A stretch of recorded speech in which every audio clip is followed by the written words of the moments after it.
umaga sa ating lahat. Ako si Aaron John M. Lumbang. Ito ang aking daily devotion para sa araw nito. At nakabatay po ito sa daily devotion series ni Pastor Russell Ocampo na 365 daily devotions. At yung tatalakayin ko po na paksa para sa araw na ito ay tungkol sa active listening. Ang scripture naman po natin ay galing po sa James chapter 1 verse 19. My dear brothers and sisters, take note of this. Everyone should be quick to listen, slow to speak, and slow to become angry. So ito na madalas talaga naririnig nating verse sa kahit anong aspeto talaga ng buhay natin. No? Pero active listening in the context talaga ng ay sa pamilya. No? So una, active listening enhances leadership influence. So una, kailangan natin intindihan na if you want to influence people, you must be able to understand. Kailangan mo mag-build ng rapport. You're able to understand your audience. Basically, kung even in the sense na an example, yung parang comedy scene or teaching, kailangan mo talaga intindihan yung audience mo. Sino ba yung target audience mo, anong needs nila, anong mga problema nila. At madalas it is also comes into play pag nasa pamilya, no? So, if you want to influence them, you must be able to understand, no? Ano ba yung pinagdadaanan nila, ano ba yung nasa isip nila, ano ba yung nagawa na nila, no? You will have influence talaga when it comes to people you listen to. Kasi you're more aware of what they're going through. Alam mo yung mga problema nila. And with that, there comes influence in understanding their problems. Kasi yung advice mo, hindi basta-bastang bara-bara lang. Hindi bastang makasatsat lang, makasabi lang. Hindi, it comes from the heart and with understanding. So definitely may critical na analysis na nangyayari. No? So, example na binigyan ni Pastor Russell Ocampo, meron kang asawa, kahit sino man to, sabihin natin, ikaw yung lalaki, tapos yung babae mong asawa, pag uwi mo, parang kakaupo mo lang, siguro di ka naghugas na pinggan, tapos pinagilitan ka agad. Hindi na, definitely, pag di mo inintindihan, di mo tinignan sa isang perspective na ano may ginawa nito sa bahay, ano ba nang ginawa niya. Titignan mo yung lapag, malinis. Titignan mo yung hugasin, wala na. Labada, wala na rin. So, maisip mo na, galit to dahil madami na siya ginawa. Tapos, pagod na rin siya. So, mauunawaan mo talaga saan siya galing. Saan nagagaling ang galit na. And through that, you're able to understand. You're able to speak with influence, no? Kasi yung nangyayari dito, pag di natin inintindi yung isa't isa, di natin tinitignan yung lens o perspektibo ng ibang tao sa buhay natin, lalo na sa pamilya natin, madalas nagdudulot ito ng conflict o away. Yun yung nagiging kalabasan talaga. Sunod, parents should be quick to listen, slow to speak, and slow to become angry. Ito isa sa mga siguro nagiging controversial na payo, which is still true, but still hard to accept na yung nangyayari is parents should be quick to listen, slow to speak, and slow to become angry, no?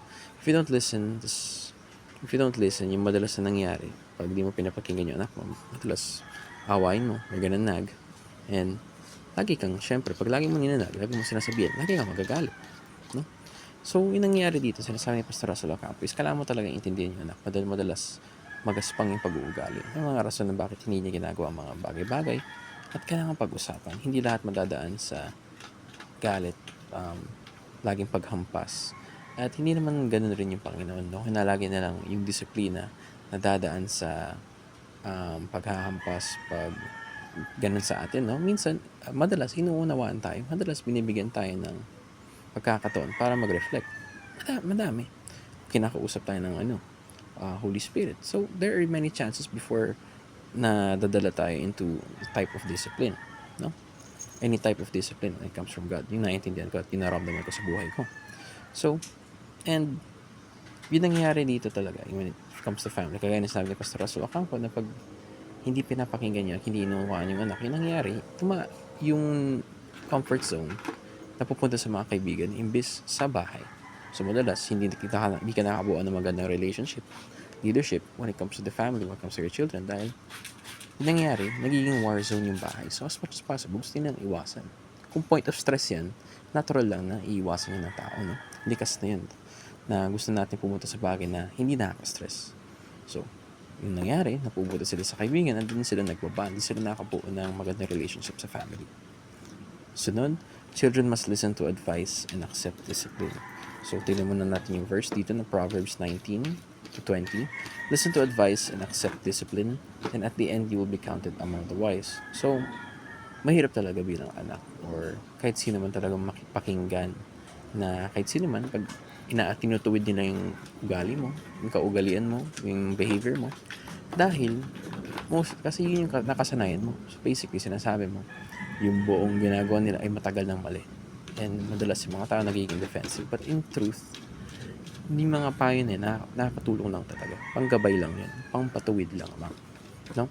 So, children must listen to advice and accept discipline from parents, from authorities. Dahil sila talaga yung nakakaalam na ano ba yung magandang landas na tahakin mo. Ano ba yung tamang dadaanan mo? Ano ba yung dapat gawin mo? Hindi naman lahat ng advice, or rather, hindi naman lahat ng advice ng parents ay perfect. Dahil hindi rin sila perfect. No? So, kahit saang, like, you can look at their life through their spectrum or kahit anumang kwento, kahit buhay mo pa lang tignan mo. Pati ikaw hindi perfecto. So, yung magiging payo nila, o payo mo, ay nakabate sa karanasan mo at lagi talagang, hindi naman laging tatama. Pero, madalas, sa sinasabi nila, may makukuha ka talaga na katuturan. May makukuha talaga na aral. No? There is moral, may kabuluhan. Hindi lahat ng sinasabi nila ay walang kwenta. Sa ganun, pinapakinggan, ina-analyze, at iniintindi. At kung maganda yung advice, sinusunod. No? So yun lamang. Salamat sa pakikinig at mabuhay.